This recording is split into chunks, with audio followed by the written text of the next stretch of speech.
সুপ্রিয় দর্শক, আসসালামু আলাইকুম। আমি ডাক্তার রিফাত জামান, একজন শিশু কিশোর এবং নবজাতক রোগ বিশেষজ্ঞ। আজ একটু ভিন্ন বিষয়ে কথা বলছি। প্যারেন্টিং, ইংরেজি এই শব্দটি বহির্বিশ্বে বহুল প্রচলিত হলেও আমাদের দেশে ইদানিং এর জনপ্রিয়তা বেশ বেড়েছে। প্যারেন্টিং বলতে আমরা সাধারণভাবে কি বুঝি? একটি শিশুকে লালন পালন করে পরিচর্যা করে তাকে সুস্থ এবং স্বাভাবিক সুন্দর একটি মানুষে তৈরি করা। সব অভিভাবকই চান তার শিশুকে সুশিক্ষা দিতে, তবে প্যারেন্টিংয়ের নির্দিষ্ট কোনো নিয়মকানুন নেই। দেশভেদে, সমাজভেদে, পরিবার ভেদে এর ভিন্নতা রয়েছে। একজন সচেতন এবং ভালো অভিভাবক হওয়াও কিন্তু সহজ ব্যাপার নয়। শিশুর চাহিদা এবং প্রয়োজনীয়তা পূরণ করার পাশাপাশি একজন অভিভাবকের দায়িত্ব হচ্ছে তার ভিতর উন্নত মানসিকতা এবং তার মানবিকতা বোধ জাগ্রত করার শিক্ষা প্রদান করা। আর এজন্য আমাকে প্রথমেই মেনে নিতে হবে যে প্রতিটি শিশুই কিন্তু ভিন্ন, তার প্রতিভা এবং শক্তিও ভিন্ন, দুর্বলতাও ভিন্ন।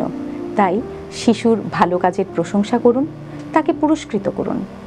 মন্দ কাজের জন্য বা ভুল কাজের জন্য তাকে ভয় দেখাবেন না বা শাস্তি দেবেন না। শিশু যখনই আশ্বস্ত হবে যে সে নিরাপদে তার কথা আপনাকে বলতে পারবে, যখন আপনি তার সাথে ইতিবাচক ব্যবহার করবেন, মনোযোগ দিয়ে তার কথা শুনবেন, তখন দেখবেন বাচ্চা আপনার কথা শুনছে।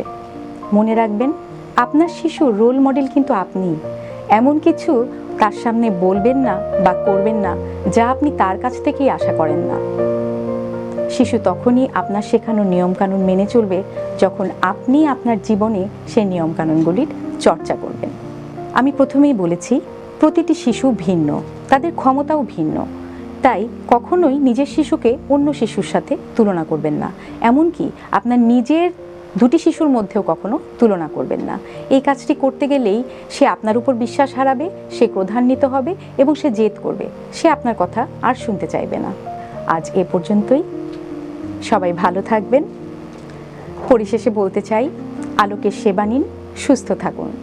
মনে রাখবেন, সুস্থ জীবন, সুন্দর পৃথিবী। সবাইকে ধন্যবাদ। স্বাস্থ্য সেবায় আমরা অবিচল।